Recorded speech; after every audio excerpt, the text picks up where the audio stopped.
the executive director of the California League of Women Voters, Stephanie Dowdy. She sent a communication today to all of the members of the league, and I just thought her words were so eloquent, far better than I could do. So I'd like to just share some of her thoughts. In doing so, I'm also sharing some of the core beliefs of what the League of Women Voters is all about. That day was not a period at the end of a sentence, but a comma, a brief breath leading us to the next stages of saving our democracy. We're all fighting together for fair voting rights and fair electoral districts across California and the country. We're fighting to fix the cracks we saw form in our democracy that day. And every single person in the league is helping to bring about that change. That's what gives me hope. On this day, the one-year anniversary of the January 6th insurrection, I honor and celebrate League members across California. Your strength, your tenacity, and the dedication to our democracy and to voters remind me every day that we are stronger together, that things worth having are worth fighting for. There are people, good people everywhere, coming together to do what needs to be done to save our democracy. I personally would like to thank each of you for joining us this evening, and I hope that you too will consider joining in our work with the League. This is important work, and there has never been a more important time, I think, to think about what it really means to work on behalf of democracy. Tonight's presentation is going to be recorded. I think you just heard that. I just want to make sure everyone knows. And you'll find that the recording and the PowerPoint will be on our website tomorrow. And there are links to how to find those things in the PowerPoint presentation this evening. The chat is going to be monitored. Thank you, Janice. And questions will be forwarded to each of our speakers. We have 2 speakers tonight. And those questions will be given to them so that they have an opportunity to respond to your queries. The chat will also be recorded. As I said, tonight's topic is about diversity, equity, and inclusion. I'd like to start by sharing with you our goals for the presentation. So next slide, please. One of our goals is to help you see what the core beliefs and some of the current activities are of the League of Women Voters, with particular focus on diversity, equity, and inclusion. All of our educational forums have as at their core, the purpose is to inform, to inspire, and to create a pathway to action. We want to move more from talk into how we take those things that we feel deeply and to put them into action in a way that is meaningful to each person individually. And we're going to look at one community's response to diversity, equity, and inclusion. Next slide, please. So our first speaker is Adena Ishii, and she's from the League of Women Voters on the California Board of Directors. She also sits as the chair of Diversity, Equity, and Inclusion. And I'm going to introduce her today. I want to say first how much we appreciate her jumping in. Literally, she just returned from Thailand. We met yesterday for the first time, and she's taken the time to join us today to share the beliefs and the focus on these important issues from a league perspective. So with that, let me introduce you to Adena. Hi, everyone. Thank you so much for having me. I'm really honored to be here. I'm glad the timing worked out. I just want to introduce myself a little bit more so you have a bit more of my background.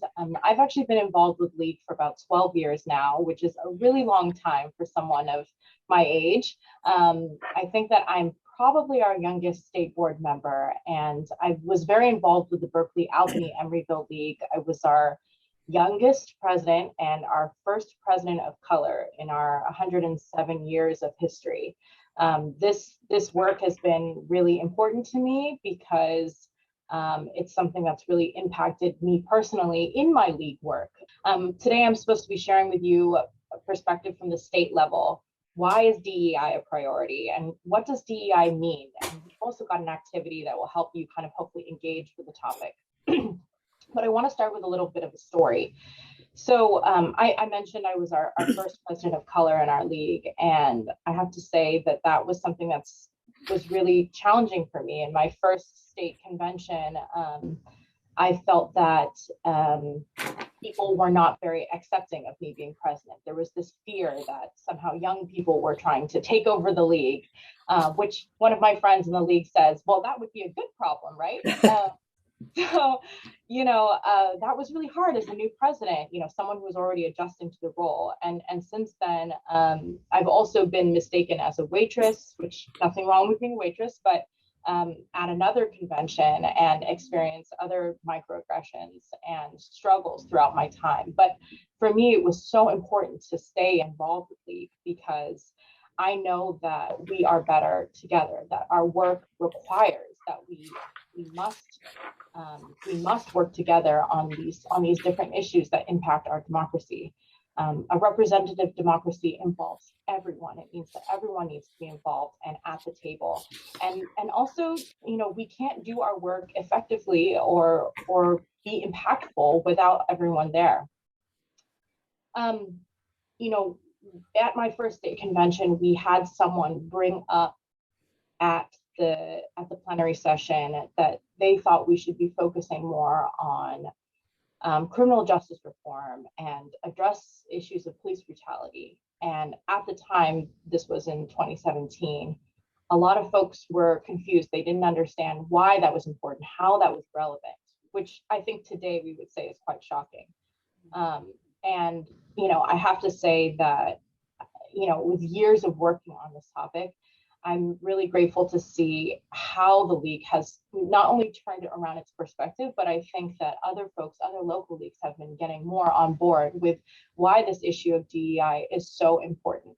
It's not just about the words diversity, equity, inclusion. Those words are important, of course, but I think sometimes they're used, by companies to say like, oh, we're doing the right thing. But actually, these issues that we're talking about on a deeper level are also anti-racism, anti-discrimination, and that is a matter of life or death. So, I say this to kind of bring some weight to the topic that we have today, because I think it is so important to recognize that we're talking more about just something that we can check a box off and be done with.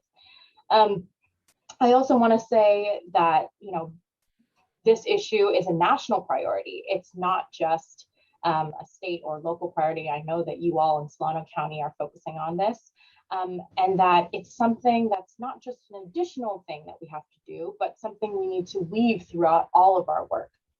I also want to say that, our goal with League of Women Voters of California is to have League be representative of the country, of the state, of the local groups that we're working in. League should look like California. We say that a lot. And the other thing I want to say before I sort of get into more of the definitions and the nitty gritty is that this takes time, and don't give up.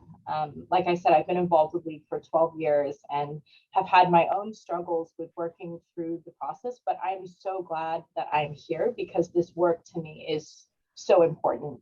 There are very few groups nowadays that do nonpartisan work. And I think, especially now, here we are, January 6th, more than ever, it's important for us to come together and work on these issues that impact all of us. So I am excited to go into a little bit more about what does DEI mean. And now that I've kind of shared a little bit about why it's a priority for me, but also for the State League. So Craig, if you could pull up the slides, that would be great. And just to give credit where credit's due, these slides were actually created by League of Women Voters of Solano County. So this is our DEI policy statement at League of Women Voters California. So LWV is an organization fully committed to diversity, equity, and inclusion in principle and in practice. Diversity, equity, and inclusion are central to the organization's current and future success in engaging all individuals, households, communities, and policymakers in creating a more perfect democracy. So this is like our big statement. I think a lot of times people feel like, oh, policy statement, like that's just a lot of words. But I think that those words are super important as our guiding light. So I want to start with that. And then next, please. To kind of explain more. So diversity, inclusion, and equity all work together. They are connected. And I know today we really want to have a strong call to action to help people feel like they can connect with these issues and connect them to the work that they're doing. I think it's also important to say, I noticed that there were some children on the screen earlier. I think it's important to say that we can all be involved with helping our world be, or our work be more diverse, equitable, and inclusive. So To help kind of illustrate what does diversity sort of look like, as it says here, diversity includes all of the similarities and differences among people, not limited to this list. Basically, individuals themselves can have a lot of different pieces of their identities, but when there are many people who have many different identities together, that's what creates the diversity. So an individual in and of themselves is not diverse because they're all in one person, right? But when many of us together have many differences and come from many different backgrounds in these different ways, that's when diversity happens. Okay, next slide. And this kind of shows again, like for me, this is about different people have different pieces of them, right? When we talk about intersectionality, it's like a big word, but just to say that, you know, we all have different parts that fit together like a puzzle. And this also works for our community. We also fit together like a puzzle, all of our different experiences, nationalities, cultures, etc. Next slide. So we've got an activity just to kind of get you to think about this a little bit more.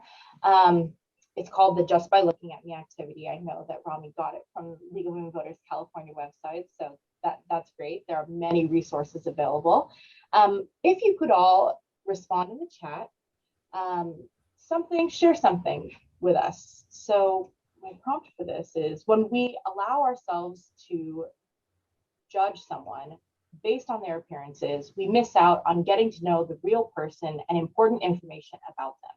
So if you could write just in one kind of text block, my name is blank, I am from blank. One thing you cannot tell just by looking at me is blank. This is important to tell you because da da da da. And if we could all share, if you feel comfortable sharing, try and keep it in one text box so it all comes together. And I can also help to, I think Rami also has hers probably ready, but I'm going to add mine in a minute too to help show you what it looks like. There you go. I'm sorry, I'm talking without the unmute button. I'll just share very quickly a story I had when I first became an administrator in Fairfield. I walked up in the very, very first day. I changed jobs in the middle of the year, so I walked in and I had never met any of the people who worked at the school. And a woman walked up to me and they introduced me. I'm Rami Muth, and this is your new vice principal. And the first thing this woman said to me was, "What's with your name? We thought you were a person of color, a man of color." And I went, whoa, like I could do zero about either of those things. There's no way I was going to be a man, and I'm not a person of color. And I said, I'm really sorry that you have you had those expectations, and I haven't even opened my mouth, and I've disappointed you somehow. But I'm just here to tell you that I hope that you'll give me an opportunity to show that I'm here with you and want to work with you to lift up the school. But what I realized was that this is not the first time that has happened. When people see the name Rami, some folks see it, and they immediately assume that I'm from a different ethnic group, and that apparently Rami is maybe more of a male name than a female name. I took the name when I lived in India. So for me, I recognized that was an important learning for me. I hadn't really realized how much people make decisions about things without ever having met. These folks had never even met me, and they had already had sort of a picture in their mind of who I am and what I was going to be. So I would just share that. Yeah, thank you for sharing. And yeah, it's true. I think this is a good lesson to think about, when we approach others and the assumptions that we make too. So thank you, Rami. Craig, can I have you go to the next slide? We kind of talked about diversity and what that looks like, and I want to move on to equity. And so these are a few different points that I've sort of condensed a bit from the website, but equity seeks to balance disparity. Equity is an approach based in fairness that works to ensure everyone is given an equal opportunity, and resources may be divided and shared unequally to make sure that each person has a fair chance to succeed. Now, I have some qualms with this particular picture because I think that I don't want to go into it too much because it's very academic and detailed, but I think it's a very clear picture of what we mean when we talk about equality versus equity. because I remember learning about this for the first time and being like, wait, how are those things different? And equality, like you can see on the left side, these folks have boxes, right? They all have the same boxes, so they're equal. But then the person who's the shortest actually can't see over the fence. And on the right side is equity. When the resources are reallocated, yes, they're reallocated unequally, but now everyone has a fair chance to see the game, right? So I feel like this is a very clear representation of the difference between those two words. Now, without getting into it too much, I would say that what my issue with it is that it shouldn't be, it's not the person's issue as to why they can't see, but it's actually the system, it's a systemic inequity. So that's a whole nother thing. But I will say this is a pretty clear picture of what equity looks like. And when we talk about equity, we're talking about balancing, as it says, balancing disparities. So, and next we're going to talk about inclusion. So here we go. Inclusion is an ongoing process, not a static state of being. Inclusion is the dynamic state of operating in which diversity is leveraged to create a healthy, high-performing organization and community. It refers to the degree in which diverse individuals are able to participate fully in the decision-making processes within an organization or group. The easy way for me to remember diversity and inclusion came from a speaker that I heard in Chicago at one of our conventions. He said, diversity is when you invite these many different people to the party, but inclusion is when you ask them to dance. And basically, like, you can invite a bunch of people to come, but if you're not actually including them in the process and the decision-making process, and they're just kind of there as tokens, you're not really including them. And so when I think about inclusion, that's always what I think of. It's an easy way for me to kind of think about making sure everyone is involved. And I think that might be one more slide here. Yes, League of Women Voters commitment. So as I mentioned, I talked a little bit about why DEI is important for me personally. It's an issue that I care so much about, and also a bit about, why the League cares about it, why we prioritize it, why we think it's so important, and also some definitions to kind of help get us on the same page. But I also want to share this commitment. I think this is also something that Rami felt strongly about, and I'm glad that you included it. The League of Women Voters is committed to increasing diversity and recruitment, retention, and retainment at the national, state, and local level, and in the leadership and executive roles. I'll tell you that our state board is more diverse than it's ever been before, which is something that I'm very proud of for us. And it's just brought, I think, such a wealth of knowledge to the conversations that we have. Prioritizing equity in the work of the League of Women Voters staff, board, and members, thinking about how each person is being treated and according to their needs, making deliberate efforts to ensure League of Women Voters is a place where differences are welcomed, different perspectives are respectfully heard, and every individual feels a sense of belonging and inclusion. We know that by creating a vibrant climate of inclusiveness, we can more effectively leverage our resources to advance our collective capabilities. I know that's a lot of words, but I think that what's really important here is that we are committed to doing this, that this is something that, honestly is, I want to say, newer for us, given how long we've been around as an organization, over 100 years. And, it's something that we are very committed to. I hope that folks, this is sort of the end of my piece of it, but I would say I hope that folks give the League an opportunity to show you, the kind of work that we're doing here, and that hopefully folks want to engage in this. Like, we're always looking for more people to be involved with the League, and to really focus on diversity, equity, inclusion. So please feel free to reach out to me in the future if you have any questions about this. I love talking about this topic. I am not an expert in it. I am learning too, and I think that it's important for us all to learn together. We have to be consistent and keep moving forward with this if we want to get to where we're going. So thank you, everyone. Appreciate you having me here today. And thank you, Adena. We really appreciate your sharing the perspective and helping us see kind of from a global view where the League is and what it represents in terms of ideas and principles. I think that's been a really key part of why we wanted to ask for your voice in this part in this particular project.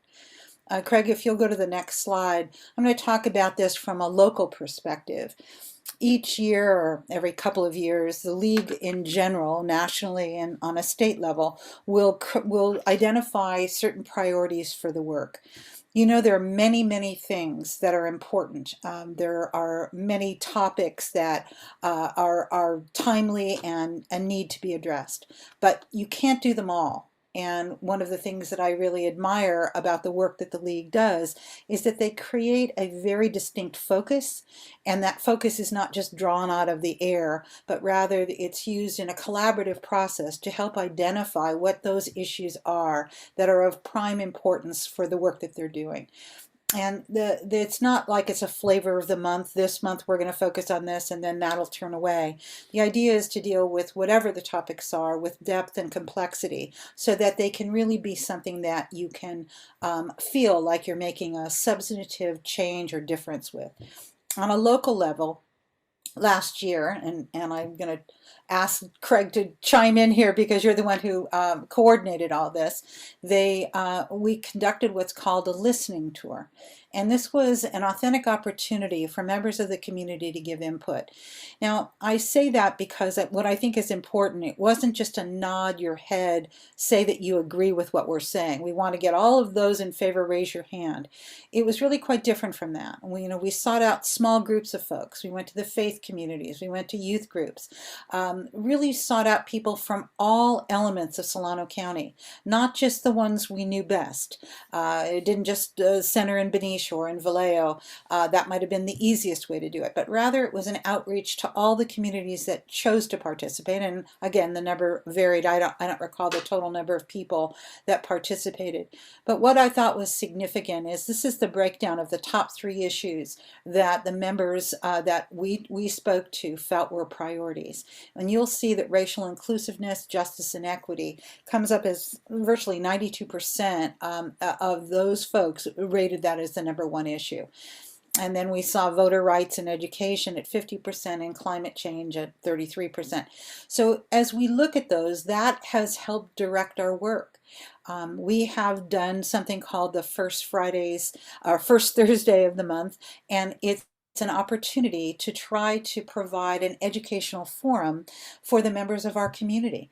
And this helped us determine what those things are and where we put our emphasis. And so I'm grateful for the process. I want to commend Craig for doing that. He put together a very comprehensive process in a very short timeline, I have to say. And we pulled together folks from a lot of different places. But I think people had, again, an authentic way to have their voice heard and then reflected in the work that follows. In the next slide, I'll give you a couple of examples. These are just a few of the highlights of the work that we've done here in our Solano branch. The first 30 program events, last month as an example, we focused on redistricting.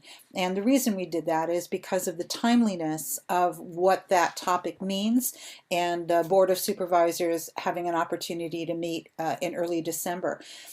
That was not the first time we brought that topic forward. There was some introductory work that was done earlier. We've also started off, in fact, the kickoff to our work was Claudine Wong and her talk called An Asian American Racism Through the Eyes of Claudine Wong, One Woman's Journey. For those of you who may not be familiar with Claudine, she is a journalist for a news anchor for KTVU, and she appears in the morning news show. I met Claudine when she was a student in my class when I was teaching at Benicia Middle School. And there were so many powerful things about her experience, but I have to say, as one who worked closely with her from the time she was like 12, 13 years old, she told some stories about what happened in her experience at Benicia Middle School during this time period. And here I am thinking I'm the champion of kids, and I always prided myself in having a deep and meaningful relationship with my kids and cared deeply about what was going on in the school. And when she talked about some of the horrific things she experienced and the kind of racism she experienced, not only from students, but unfortunately from staff, it was I want to say it was shocking. It was so disconcerting to feel like where was I? Was I asleep during the time she was a student at the school? And she said that those experiences happened throughout her life, and her story was so powerful to see. I want to say that that was an opportunity for us to bring other work forward. We helped to bring a group called I Holler Back, helping people know how they can lift their voice and combat racism, and not just not like racism, but actually become anti-racist. And I thought that was an important springboard. We've also working with the Sum of Us. It's a book study group, and Craig Patterson, will give you in the chat his contact information. This is something that we hope to kick off in the middle of this month or beginning of next month, and it's an opportunity to talk about Heather McGee's book, The Sum of Us. And part of the power of her work is that she gives some very concrete examples about how communities have come together in order to combat the whole issue of racism and inequality in our lives. And I think oftentimes when we talk about this is not the first. We had another series when we introduced this book. And one of the things that was very prevalent in our conversations was the fact that people feel overwhelmed even talking about equity, race, diversity, and inclusion. And so we want to try and take a bite out of this and take one small step, and that will lead to another. We've had redistricting presentations and discussions. Judy Potter and Niles Meadows are going to help champion the work of Great Decisions, something that's very popular and is going to be kicked off in just another couple of weeks.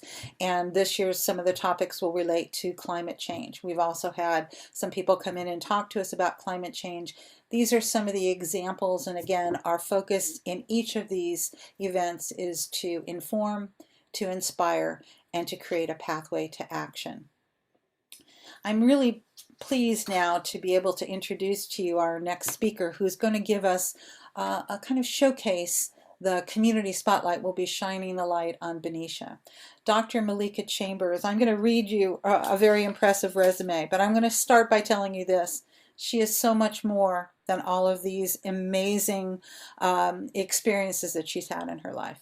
And you will see that it isn't about all of these titles. I share them with you not because that's what I want you to focus on, but rather to see that the sum of a lot of her life experiences have positioned her well to be able to be an equity and inclusion manager. But as she will tell you, it's not about her, it's about the work. And so Dr. Chambers holds advanced degrees in sociology, curriculum development, systems design, leadership, and organizational development.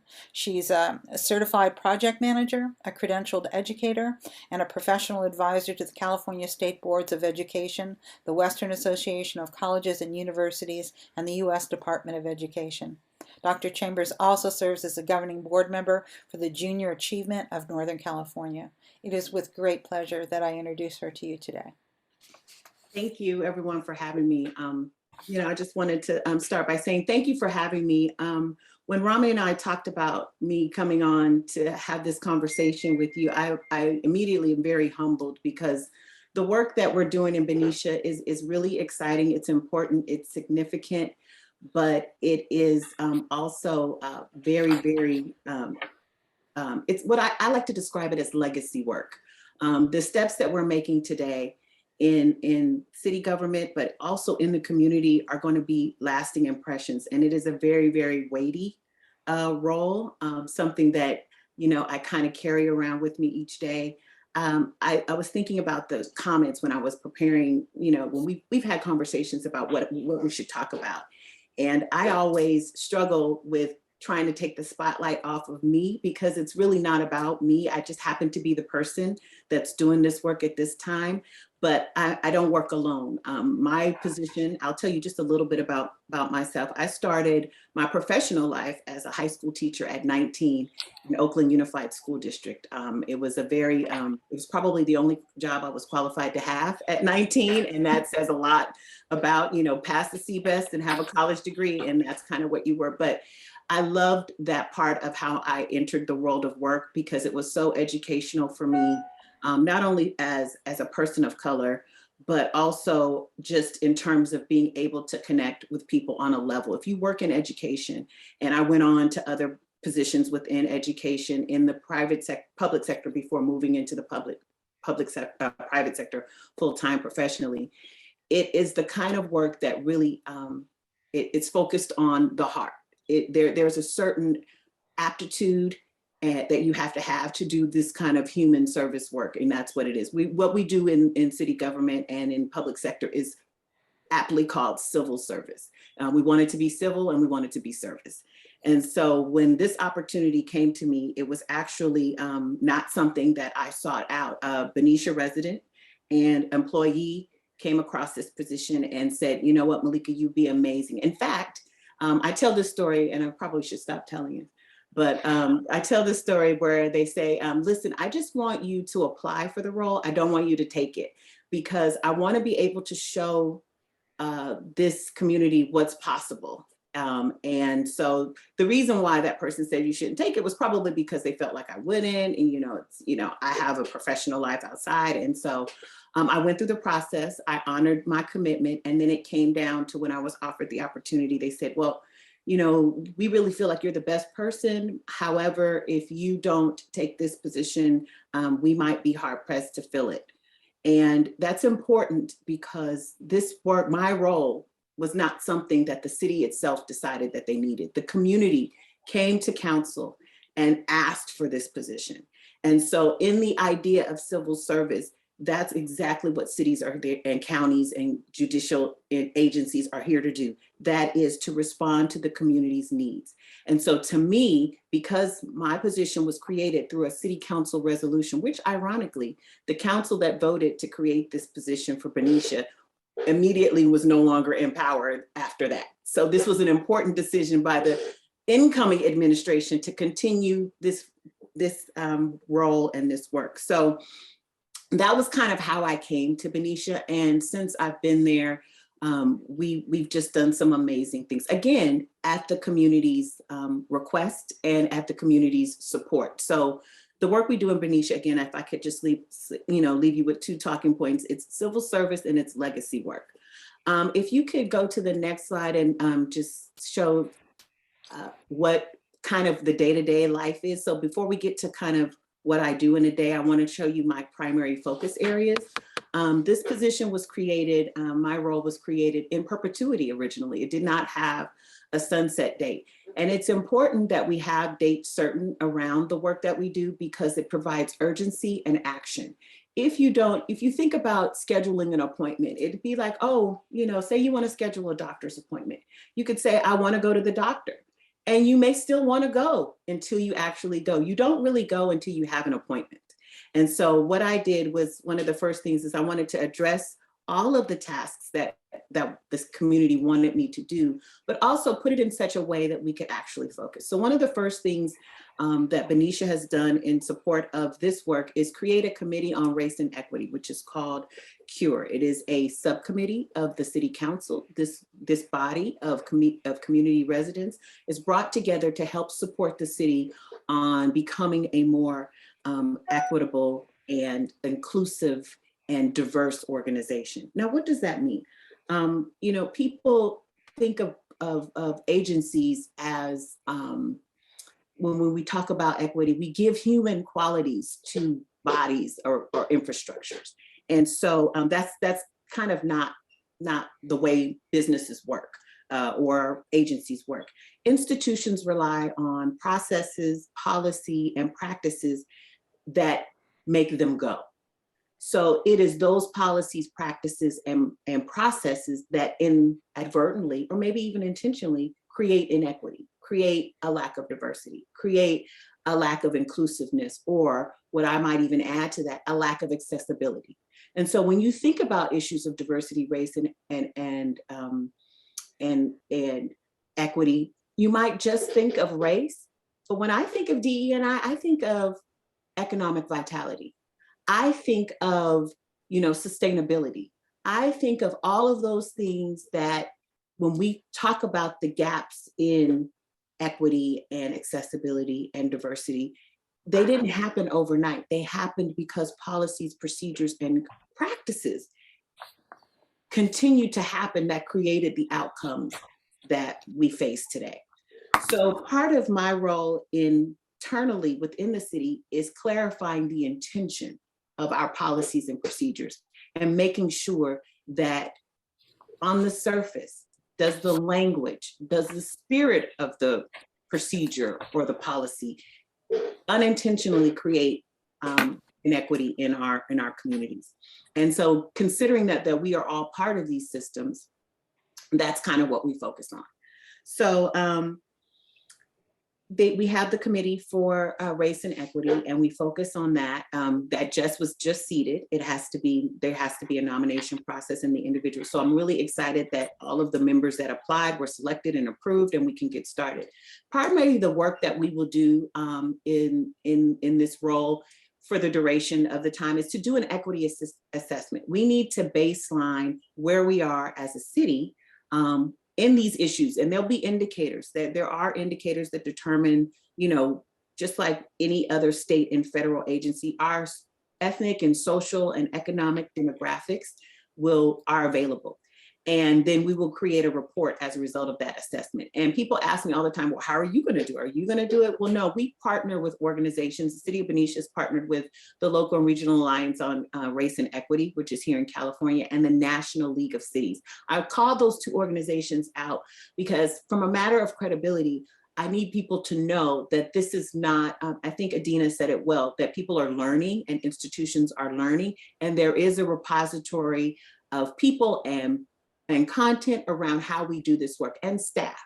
So we didn't just make this up overnight. There is a prescription around how we go about starting this work, and Benicia is just getting started. We're not, I don't want to give the impression that, Benicia, the city of Benicia is a unicorn. It is an amazing place. There's a lot of passion and engagement, but the work still is the work. So some of the things that we do after we will create that is we will put together a strategic implementation plan. Now, this is important because cities, counties, state and local governments all have to do reporting because they have to account for public funds, that taxpayer dollars, which they spend. And in light of the last few years, this focus on DE&I has made major impacts in our political processes, in our government and legislative processes, and there has been an attention around focusing on impacts. If you think in the history of the US, all of the legislation that was created and passed by individuals to perpetuate inequity, thinking about slavery, thinking about Jim Crow laws, thinking about the Asian American Acts and Exclusion Acts that were passed in this country, Japanese Exclusion Act. All of those were all pieces of legislation that were crafted with the intention of excluding or relegating or restricting access to groups of people or women or any kind of thing. So part of the work within an institution is to be able to evaluate that and see if there are opportunities where inadvertently or without intention, we have created these things. That's one bucket. We have to look at, have we done these things intentionally, and let's explore why. So as part of that strategic implementation plan, it maps out the work that the city has to do to correct within its own purview, the ways and the policies and the practices and procedures that may be creating that impact. On the flip side, we have to ensure that our staff is educated around, and elected officials, which is important because there is no anti-bias training for elected officials that exists currently in the city of Benicia. And bias it gets a bad rap, but it's really how our brain sorts information. It's you may have a bias where you have a preference, or you may have had a bad experience and you just don't go there. Those are all things that are natural neurological functions, but when it interferes with your ability to do your job, then that's a problem. I tell people all the time, it's not illegal to be racist, sexist, homophobic. It is, however, illegal to discriminate on the basis of race or discriminate on the basis of any of those things that we talked about. Discrimination is illegal. And so to that extent, we want to make sure that we are not intentionally or unintentionally doing things that perpetuate those impacts in communities. I'm considered an internal consultant for practice policy and reporting. I work with all of the departments within the City of Benicia: police, fire, community development, economic development, HR, where there are issues that come up related to how we recruit, how we source, how we train. Is this a question that we need to look at? Is this an issue, or is this not an issue, or how do we address that?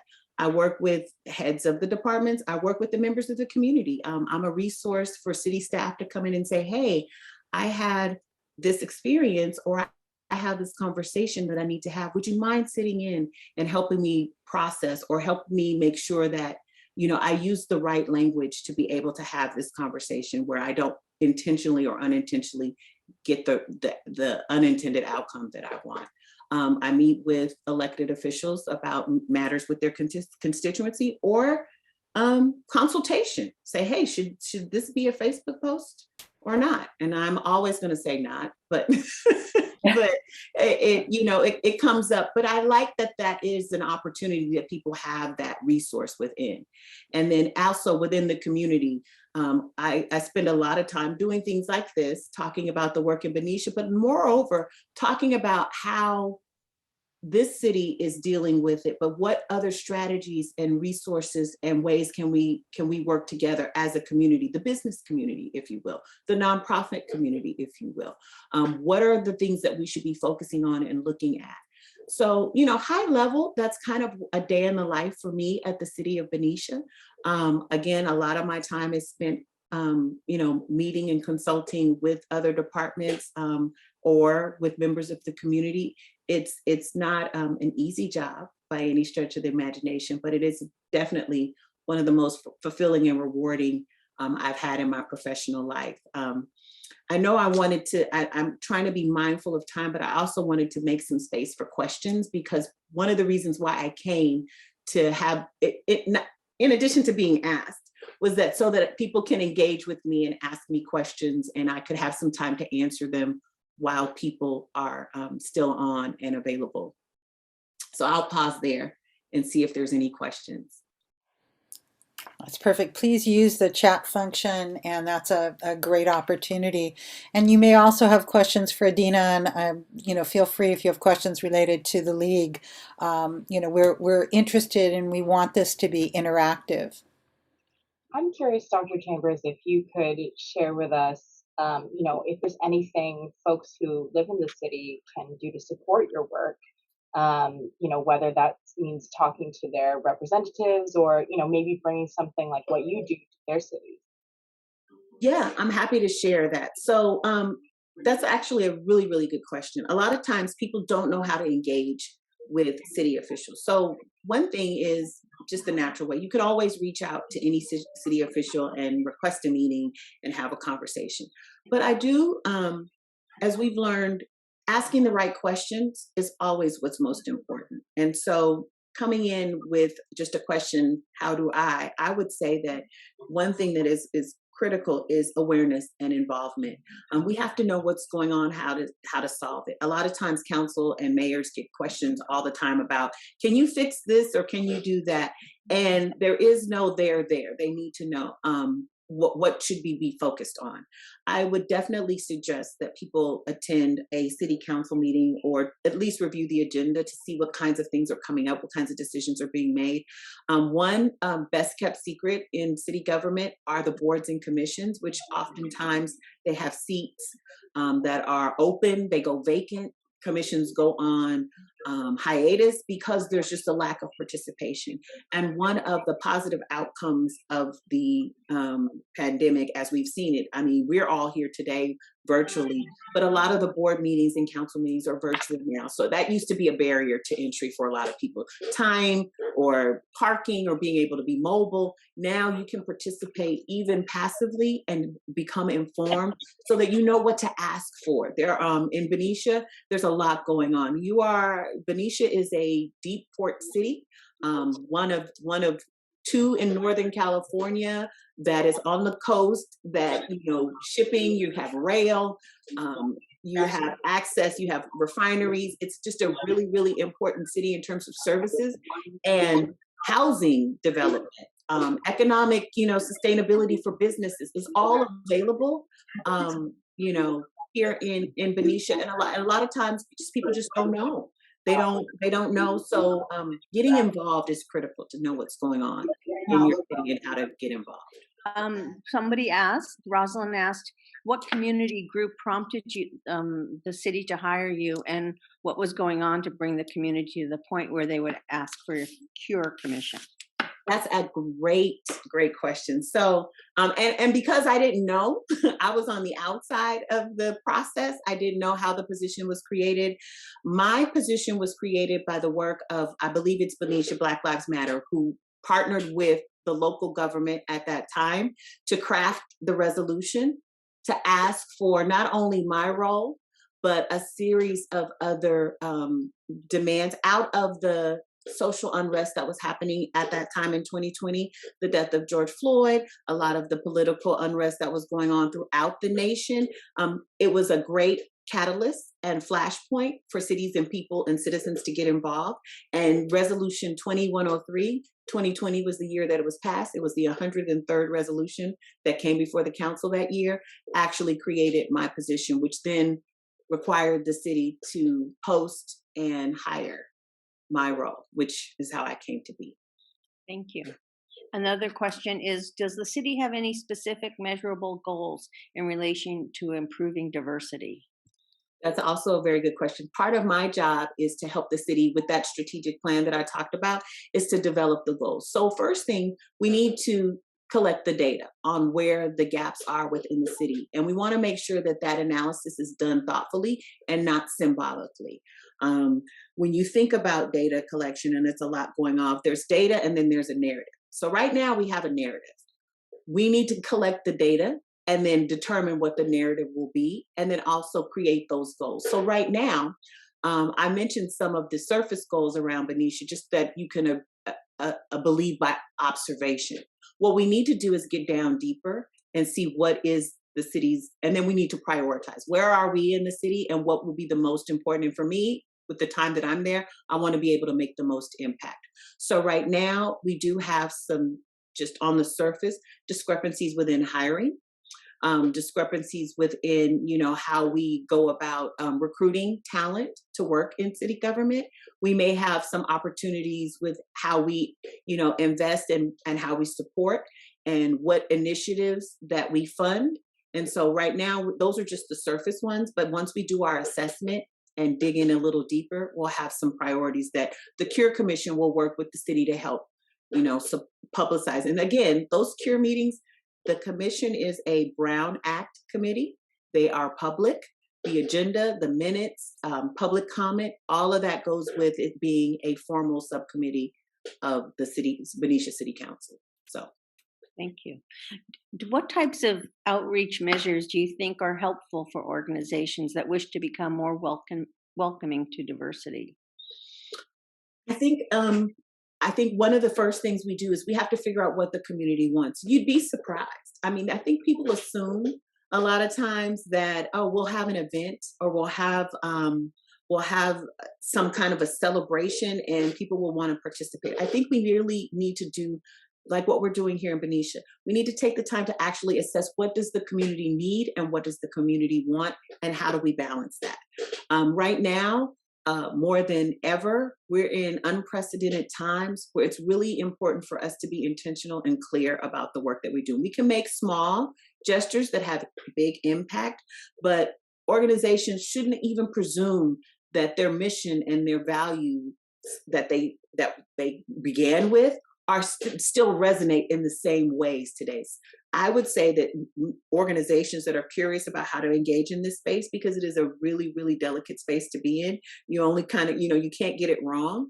And so it's okay to go slow, but revisit internally, look within and say, does this mission still fit? Does our community, who are our constituents today? Are we still focusing on the right things? This is what's going to be the most important to our communities right now, whether they're locally, state, or nationally? Thank you. Let's see, we have another question here. Can you give an example of a specific objective you are currently pursuing? Yep. So in addition to the broader goals for Benicia's, infrastructure around diversity, equity, and inclusion, one thing we have that we're focused on right now is bias-free policing in the city of Benicia. And so what's interesting in Benicia is a city that is between two larger cities. So it's always a pass-through. People pass through Benicia going through there. And so it makes for a challenging environment sometimes to create a sense of community of who's who. So I know that the city manager and the current city police chief have talked about how can we get better at making sure that Benicia is a safe and welcoming place. And one of the things that we have been focused on, at least in this one example, is how to make sure that we are making sure that law enforcement in particular, and the reason why I use this example is because it is part of the example that led to, the creation of my role, and that is bias by proxy or race out of place. So there is a perception sometimes that when you have small, tight-knit communities that people don't belong. And so what happens is sometimes people may call the police as a way of, ensuring public safety and say, hey, there's somebody in my neighborhood, or I see somebody that I don't recognize. And so one of the things that the police department has done for dispatch in particular has created kind of a checklist of questions to answer before they dispatch an officer to a location. And that is to avoid, using the police or weaponizing the police against the community in that way. So that's like kind of one small example of an initiative. When we do our analysis and our assessment of where we need to focus, that will give us more clear objectives and priorities with the work of the Cure Commission, because one of the reasons why the Cure Committee is the way that it's constructed, the way that it is of community members, is to avoid the city, prescribing to the community what they need, but rather having a commission bring that into the city to say, hey, these are the things that are important to us, and here's how we think the city should address it. So it's not really, my role as a city employee is to not go out and find these things or solicit. It's actually to help the city get better to address, if that makes sense. Thank you. Are there other cities in Solano County that already have a similar position or are working on creating one? Well, they're definitely working on creating one as of now. But no, Benicia is the only city in Solano County to have my role. Thank you. That's all I see right now. Anything else? No. I think No, I there's don't. one more, Jenna. The question is, are you focusing on community policing rather than broken windows policing? And I have to preface that by asking, if you do not reside in your county, should we even be asking a question? What's that? I'm sorry. I don't reside in Oh. this county, and so I'm not sure if I should be asking a question or not. But I think it's a really good question. Yeah, I and we actually welcome want your a little bit input. more clarification. Okay. Yeah, tell us the difference between community policing and broken windows policing. Well, what I've heard is that with community policing, the police officers seem to care about the people in the community. They want to get to know them. They want to be recognized as a part of the community and an ally who helps to keep the community safe and actually serve and protect people in the community. Broken windows policing, on the other hand, is when the police officers, they become more like aggressors. What they do more specifically is focus on small infractions and escalate tension if they see someone littering.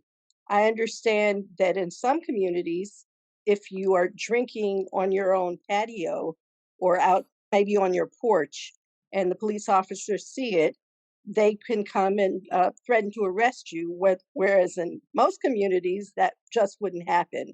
But they harass people essentially in certain communities. And the theory is that if we make sure they don't engage in small infractions, then they will never escalate to bigger crimes.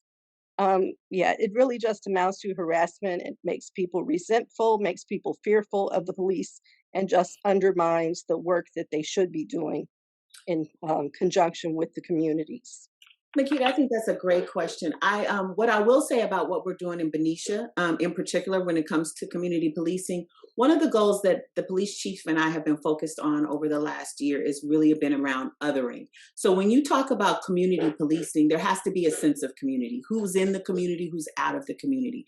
And what we see with othering in other spaces is there's an initial interaction where you don't belong here or you're not a part of the community. And it can happen in a community like Benicia, which is really tightly knit and deeply rooted. A lot of people know each other because it's a small city.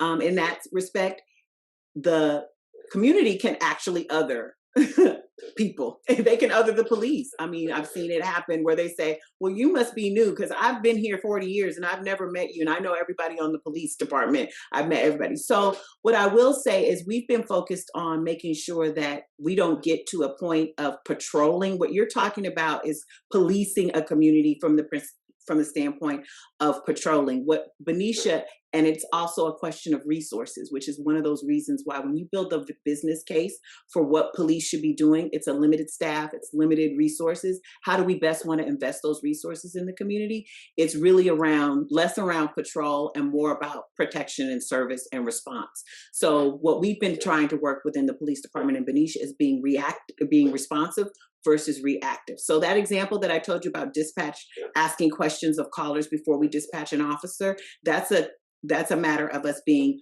responsive versus reactive. And that's kind of the guide where we go. But what we want to do is we'll be looking at stop data and we'll look at disposition data this year to see, does the narrative fit the data? What kinds of stops we're doing? And that will be able to better answer your question. The data may show that even though we think that that's what we're doing, in fact, the impact of what we're doing is resulting in this. And that's why this has to be, it can't be something that is just surface and feel good. We actually have to change the way we operate, policies, practices, and procedures. Because we might have a policy, like you said, no loitering or no public drinking, but the practice, the way that's implemented is where we go and we act. Our practice is to do this. It has nothing to do with the policy. And what we want to make sure that our policy practices match, they align with the narrative, if that answers your question.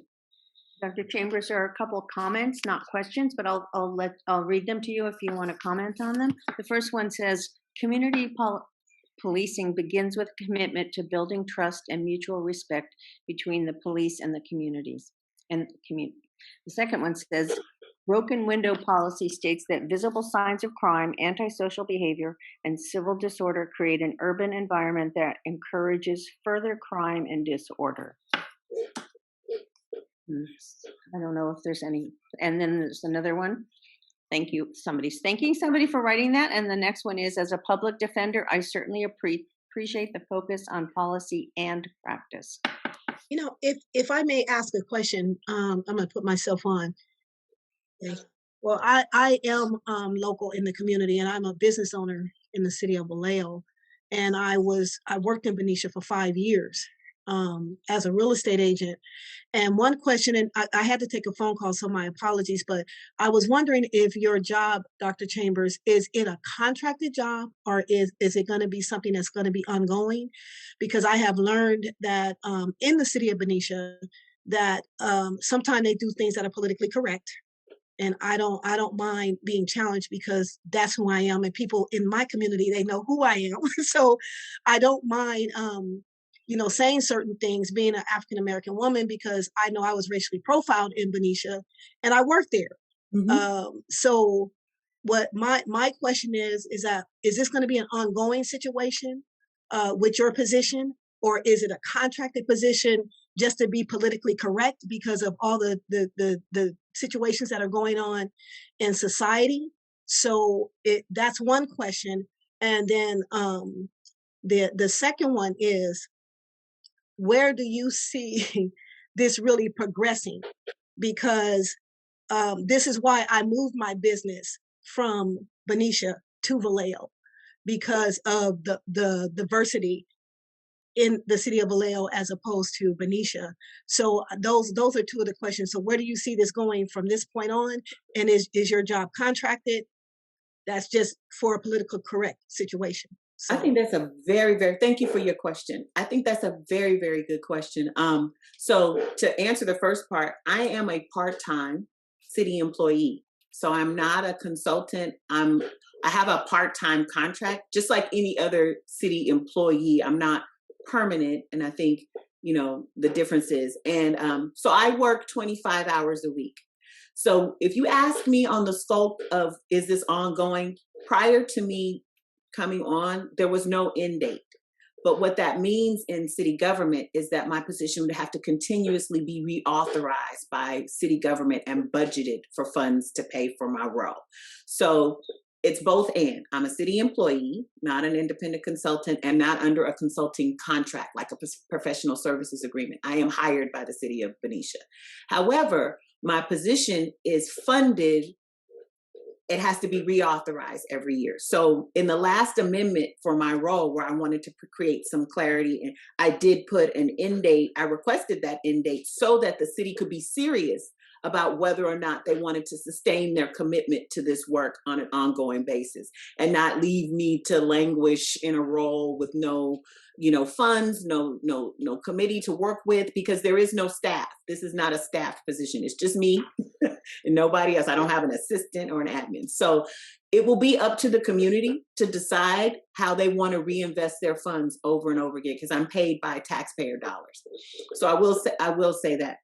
I do also think that, to your second part of the question, and having to move your business because of the culture and the climate that you experienced in the city of Benicia, is very telling. So, one of the things that I bring to the city is that impact. I say, here's a business owner that has had a business in here for a number of years, that is part of this community, that actually made a decision to remove her business. And remember, I feel like DE&I work is all about creating, sustaining, and building economic vitality in a region. This is an impact to that. The question will be, are we able to make the incremental change, and how committed is the city to doing that? I have very hard conversations with city staff daily. And part of the reason why I like you, I ask the tough questions, because there's nobody else's job to do this work. Nobody is going to be looking at these things. But as I use this example all the time, if Benicia does not begin to examine these issues carefully and thoughtfully and actually make sustainable change, Benicia will be a city, a whistle stop tour on an Amtrak stop for historic towns of America or historic towns of California. People will not come and bring their businesses here. They won't live here. They won't raise their children here. Families will not be able to grow old in these communities because we haven't created that culture and that climate of sustainability and economic vitality that allows people to do this.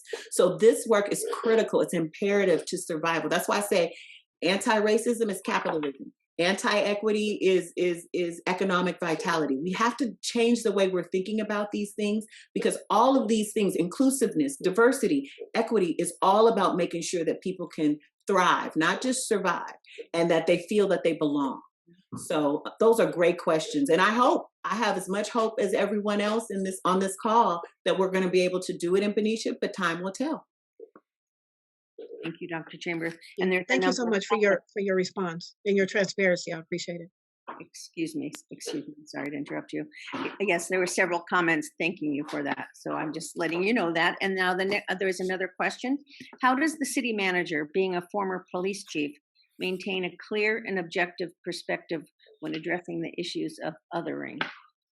That is a really good question. So if you take the city manager out of the title and the man, the guy that is our city manager, Eric Upson, he was formerly in the city of Berkeley, and he is unique. He was in the police department in Berkeley for many years prior to coming to Benicia. So for me, as a person, And as a city manager, he's very unique in the sense of his worldview. I won't tell his personal story, but he has a unique background and story that he brings to his work, a perspective on the world. And so I think in this particular instance, his role as city manager is completely different from his role as police chief. I have regular meetings with the Benicia police chief. We meet every other week, bi-weekly, to talk about matters pertaining to the department and staff issues related to policies and procedures. So I will say that in this regard, professionally, they have different roles. There is enough to do in the city of Benicia from a management standpoint that he's not really involved in the day-to-day.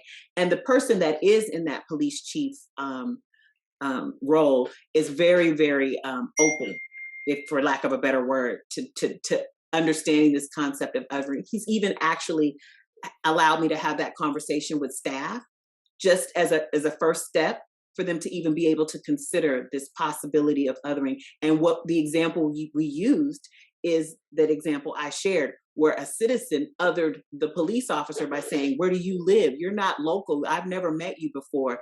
And using that same counterpoint example with an officer approaching, a situation on a call and saying, do you live here? Do you live around here? So those were two examples that we were able to juxtapose how othering shows up in your day-to-day work and why, and we work through it, why this is good or bad or why we need to change. So that's kind of how I work. I use my background as an educator to be able to bring some of these concepts and map them out. I was a university professor for years, and we did this in classrooms and with the next generation of educators. And so there is some skill to being able to have these conversations, but we do it.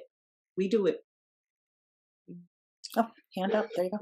Oh, yes, I'd like to bring it back to the league, Adena, with regard to this. And after listening to Dr. Chambers and her wonderful presentation on what's actually happening in Benicia, which is a sort of I guess you could say, hands-on first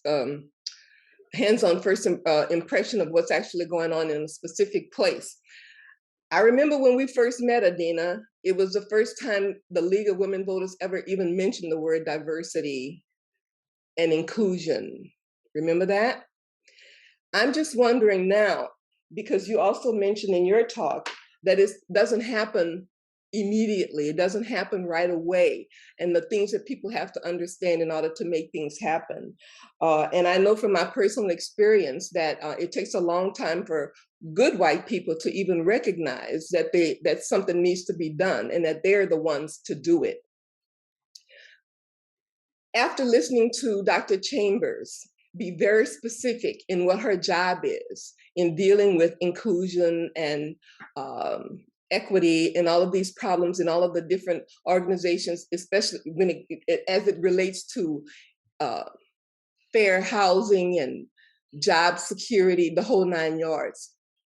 How will the league, having come up with the words that you so eloquently presented to us, having come up with the words, how do we as league members and as citizens of these communities actually make those words from the league benefit so that the job that Dr. Chambers is doing can actually come up with some real policy that actually works for people? Yeah, that's a great question, Alice. Thank you for bringing that up. And then, like I said, it's nice to see you. Because early days of working on these topics, Alice is someone I had a long conversation with. So, I think that it's interesting. So the league always has these kits that they make, right, about different topics. It's like your opportunity to learn about a particular policy issue and how you can be involved in it. And we were really hesitant on the DEI committee to make one of these because, like I said, this is not something that's just like a checkbox. You can do it and then you're done, right?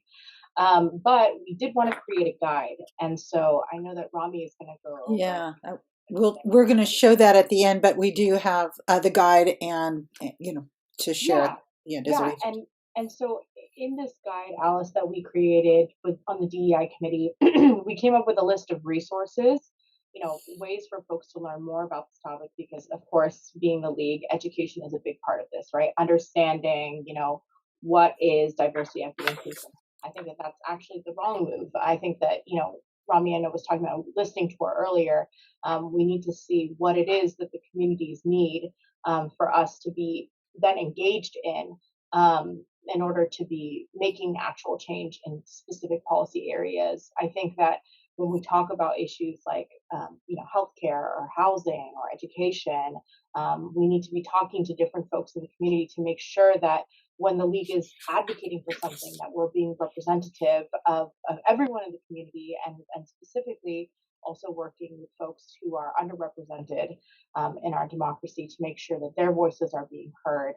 And so for me, I think that's sort of many different approaches on how to make sure that we're doing something more substantive and concrete, because I think for so long, for me, DEI in the league felt very abstract, and I feel like having the guide, it kind of helps to figure out more specifically what we can be doing.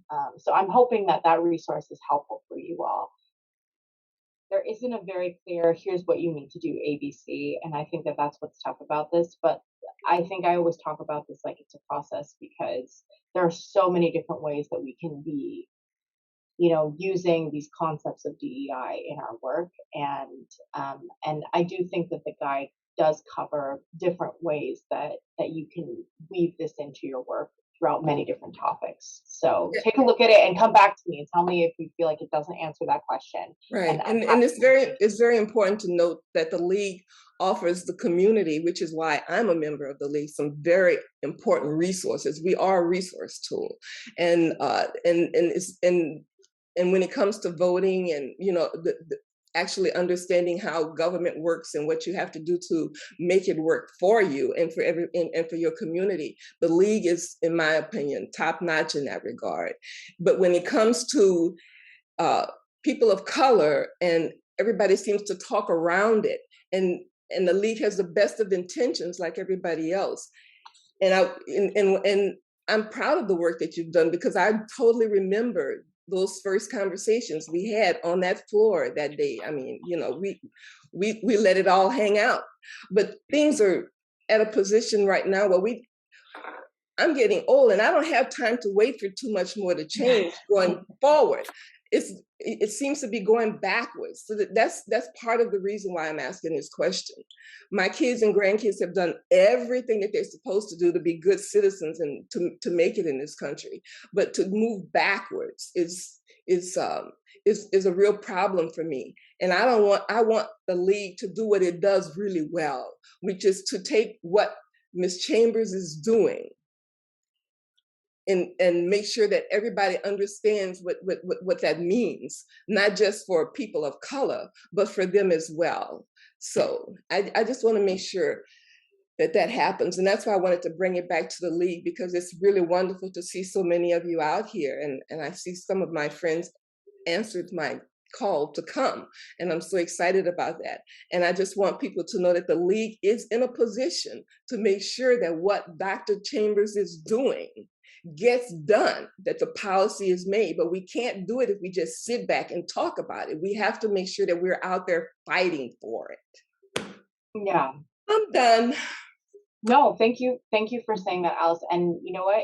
It's the last few years I have that fear too, about us moving backwards as a country, the kinds of rhetoric, the way that people are talking about these different issues is horrifying to me, honestly. And I'm a quote unquote young person. I haven't seen as much, but I can't imagine what that's like to have children and grandchildren and be worried about that for their future. So thank you for sharing that. And yeah, it's up to all of us to be involved and to speak up. And I will say that I think that I am proud I've seen the league speak up far more than I've seen in the past, specifically around issues around race. And I think that to me gives me a lot of hope.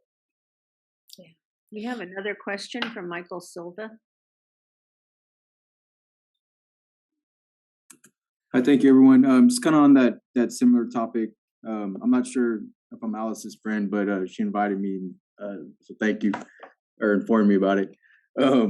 But I think it's important to know the fact that a lot of our cities went to districts, I never understood when people said the importance of being at the table, of how important that was, until I've now been at the table. And without, and I know we're on a time limit and all that, but I think to that point, I keep hearing this thing, anytime we're looking for someone else to come up with the solution, we're going to come up with the same problems. It's going to be packaged in a different way, and just simply making sure we're listening. To me, that in itself is part of the problem. If we're just listening, because in the end, whoever's making the decisions, they're going to always default to whatever they feel comfortable with. And if we want to use these terms and we talk about privilege, people are going to fall back. Oh, well, things are getting better, but they're able to say that because of the privileges that they have. When on the other side of it, folks are still having. So in my situation, there's still certain struggles that, well, hey, things are getting better. But in reality, I know I'm just now passing that on, or having to accept to pass it on to my kids or the next generation. And that's for me something that's not acceptable. So like in these protocols, and when we look at policies, those policies, it's not so much policies, it's part of the policies, but when we make decisions, they have to be conscious decisions to make sure that we truly have diverse representation from the different facets of our communities in order to best serve those particular, in order to truly be public servants in that realm. Because a lot of time, quite often when we try to intend well, what I keep seeing is we kind of default back to the status quo, or something that's more fulfills more of a mediocrity, rather than where we're actually going as a society and as a community. So that's just one thing I just want to add: the importance of truly having people in positions of decision-making power that are representative of the community that we're trying to impact. And if not, we're fooling ourselves to think that we are taking steps forward. Because in my feeling, these past couple of years, that's where I feel in some ways we take steps backwards. So thank you. Thank you. And thank you for sharing that, Michael. That's a really important perspective. And it's, certainly one that I actually share. I feel, I heard, Alice, in your voice and in your words, the need for urgency, that we've done a lot of dialogue, and when is the time to stop talking and start doing? Part of what we're doing here is trying to create a forum to not only inform, but to empower, to give people an opportunity and some thoughts about what the next steps might look like. So I'm going to take a moment and ask Craig to go ahead and shift to the last slide, called a call to action, just to provide some structure to what some next steps might look like for folks. I do see there are a few more questions. So Janice, at the end, let's just take a moment to do that. One plea here is join us as the foot soldiers with the League of Women Voters. The League of Women Voters has been here for over 100 years, and certainly the work that we're doing is far from perfect.